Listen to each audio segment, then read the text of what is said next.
I'm like, oh, on a lighter note, the dean of Trinity College says Jesus Christ could have been trans.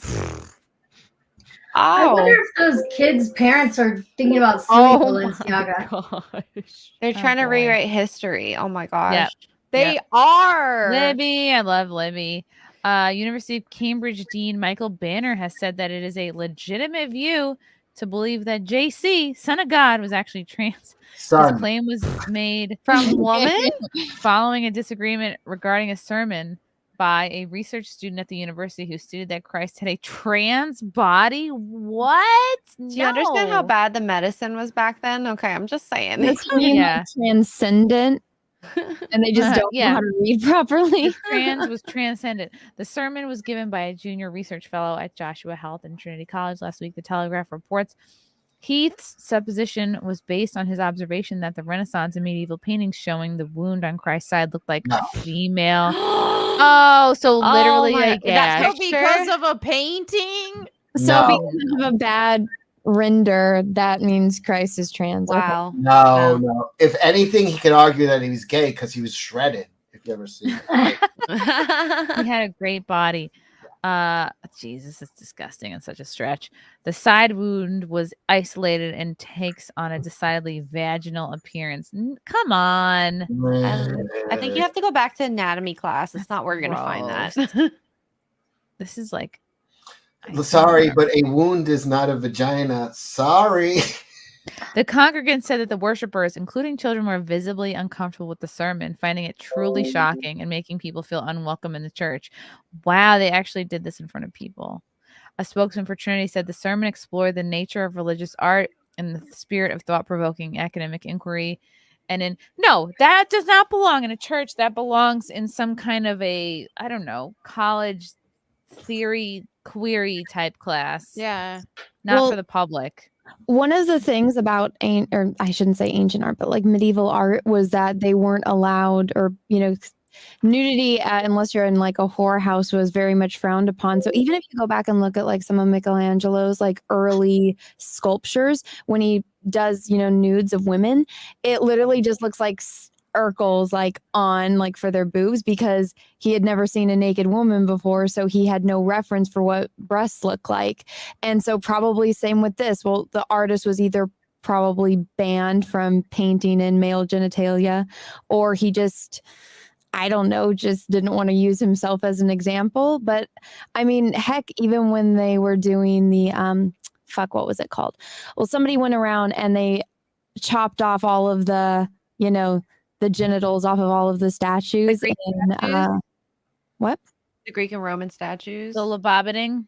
Yeah, they went off into that. Now they have leaves on them. But so one of the things when you get medieval art is that it always looks fucking weird because they had no references. They had no models to look at. So when you do get people that are very well versed on anatomy, their drawings are typically better. Like if you look at Leonardo da Vinci's later works versus his first works, like because he had models. Mm-hmm. So that person is a fucking idiot that was giving that lecture. That's all I have to say about that. Yeah. I felt like David, the statue of David, had a small cock, even though he's 15 feet tall. Have you guys seen the David? He has a big head, big hands. That is actually on purpose because he knew that you're going to be looking at it from a lower perspective. So he made it so that way when you look at it, it looks proportional when you're standing at, regular human. So we're all watching it from a way no one else at his time. I that I would just be looking at the cock and not even notice anything else. Okay. You're supposed to view the statue like this. Oh yeah, you're exactly tongue on it. Russell Hall, I feel like children were safer and happier back in the good old sweatshop and 12-hour work days. Oh, like the 90s. Damn Skippy.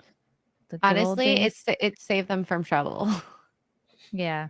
Get in Extra girl grew up in a sweatshop. Look how great she turned out. Honestly, I did. My parents, we had a sewing company, so it kind of did work. A sewing circle. Oh, I thought you worked at Apple. No, well, I had good hands for that probably. That was an old Conan O'Brien joke where the Chinese military banned the soldiers from wearing Apple watches, and then one of the guys said, "Come on, man, my daughter made this." That's great. That's so funny. Mel, love your fit. When can we expect a new video? Thank you. Tomorrow. I've been taking weekends off lately, but I'll be back tomorrow for more videos. Nice. Russell Hall, the Eucharist is called transubstantiation. Oh boy.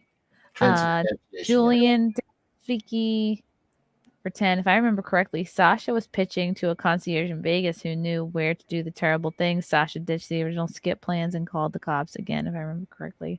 What is this regarding? That's the where they were telling the parents like what they were going to do with the kids, and they just they just kept saying okay. Oh God, that's sick. Russell Hall. All those old statues had pert circular breast because they were considered ideal, not because they never saw them. Same with vulvas. Ew. Russell Hall, I kind of have a degree in this, so yeah. I will tell you, I had to write extensive essays on this, so it's fun going back and learning about art history and all of that fun stuff. But I feel like Russell Hall knows better.